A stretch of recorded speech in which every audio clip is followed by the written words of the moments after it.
მოგესალმებათ შაბათის მებაღე ის დასაწყისში ჩემთან ვარდები ახლა იწყებენ ყვავილობას ნაწილი უკვე ყვავის ნაწილს ველოდები ჩემთან ყველაფერი ცოტა გვიან არის ამ ვიდეოში მინდა გაჩვენოთ როგორ განვახანგრძლივოთ ეს პერიოდი, როდესაც ვარდების სილამაზით ტკბებით. ვიცით, რომ ეს საკმაოდ ხანმოკლე დროა, ზოგისთვის მაისში, მაისის ბოლოდან, ჩემნაირებისთვის ივნისში. სადღაც გრძელდება 3 კვირა, 4 კვირა მაქსიმუმ გააჩნია რა ვარდები გვაქვს შერჩეული. რომ ვაჭრით გადაყვავილებულ ყვავილედებს, იმიტომ რომ არ გაიკეთოს ვარდმა თესლი და ამაზე ძალა არ დაკარგოს. ვიხილოთ, როგორ გავახანგრძლივოთ ყვავილობა, ისე რომ ვარდმა არ დაკარგოს ძალა თესლის გამოღებაში. ჭრით პირველ სრულფასოვან ფოთლამდე. ანუ შეხედეთ, პირველი აქვს რაღაც 2-3 ფოთელი აქვს საცოდაობა. შემდეგ მოდის დაზიანებული, მე ვიღებ სუფთა ფოთოლს, რომელსაც აქვს 5 ფურცელი და დააკვირდით. აი, გადაიჭრება ფოთლის ზემოთ, სადღაც მაქსიმუმ სანტიმეტრი, არც კი და აი ამ იღლიდან ვარც ამოუვა ახალი ყვავილედისთვის, ახალი ან ფოთოლი, ან ყვავილედი ამოუვა. გააჩნია როგორი მოვლილი ვარდი გვაქვს.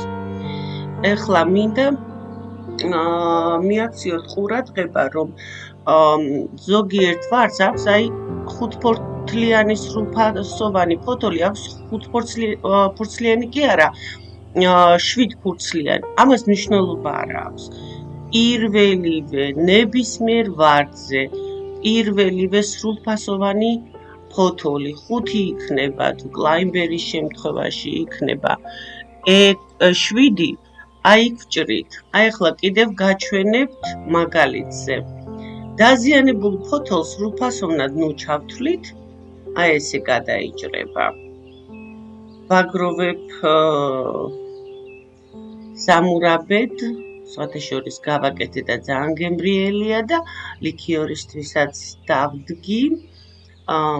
მზეზე ფენა დავაყარე შაქარი შუშის სქილაში და შემოვდგი მზეზე, ნახოთ რა გამომივა ჩემი პირველი ექსპერიმენტია. სხვათაშორის მურაბა გემრიელი გამოვიდა. განვიხილოთ აი ესეთი ვარიანტი. როდესაც შრაბი ვარდის შემთხვევაში ერთ ტოტზე არის, ანუ ახლოს ბევრი ყვავილედები და ამათგან ზოგი კვირჩიას და ზოგი გადაყვავილებას აპირებს უკვე მომჩვარდა. ეხლა მიაქციეთ ყურადღება ამის საერთოდ სად იჭრება, აი ამის სრულფასოვანი პირველი ფოთლიდან უკვე იღლიდან წამოსულია ახალი ყლორტი და იმას უკვე კვირტი აქვს გაკეთებული. ამ შემთხვევაში, რომ ვარ ძალა არ დავაკარგინოთ, სასურველია და ლამაზიც არის, რომ აი ეს მხოლოდ მომჩვარებული ყვავილი გადავაჭრათ. აი ეს დაუშვებელია.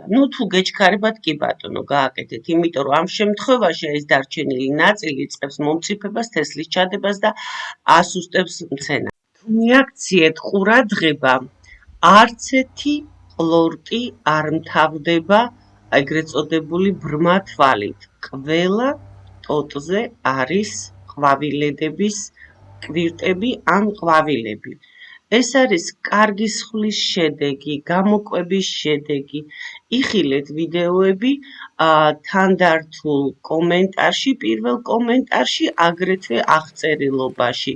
ზევითაც მივაბამ, თუ დააკლიკებთ მარჯვენა მხარეს ზევით, იქაც შეგიძლიათ გადახვიდეთ ამ ლინკებზე და ნახოთ. ცოტა დავათვალიერლოთ ბაღი და აგრეთვე ნახოთ რა ყვავილობს ამ დროისთვის მეშვიდე ზონაში.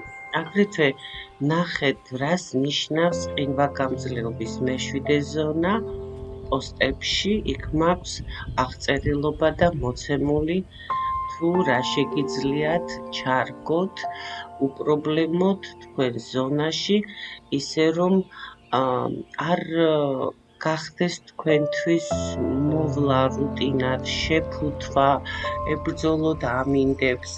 სასურველია, ისედაც ბევრი საქმე აქვს მებაღეს. სასურველია, რომ არ დავიმატოთ ზედმეტი შრომა.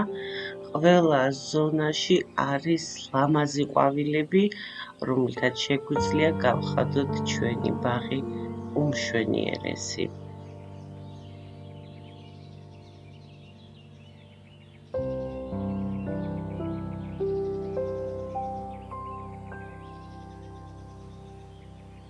დღევანდელი ვიდეო იყო შედარებით ხანმოკლე, მაგრამ მიეძღვნა მხოლოდ ერთ თემას. იმედია, საინტერესო ინფორმაცია მოგაწოდეთ. ბევრმა თქვენგანმა ეს უკვე იცის, მაგრამ არის, ვინც არ იცის. თუ მოგეწონათ ვიდეო, წერეთ თითი მაღლა.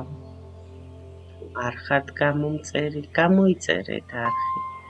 წინ ბევრი საინტერესო გველოდება. როგორც ხედავთ, ვარდების გარდა ბევრი მცენარე მაქვს, ბევრი ყვავილი მაქვს, ხეხილი მაქვს, კენკრა, მათი მოვლის თავისებურებებზე ვწვდებ ვიდეოებს. ამჯერად დაგემშვიდობებით, მომავალ ვიდეოებამდე, მომავალ შეხვედრამდე, კეთილი სურვილებით. თქვენი შაბათის მებაღე.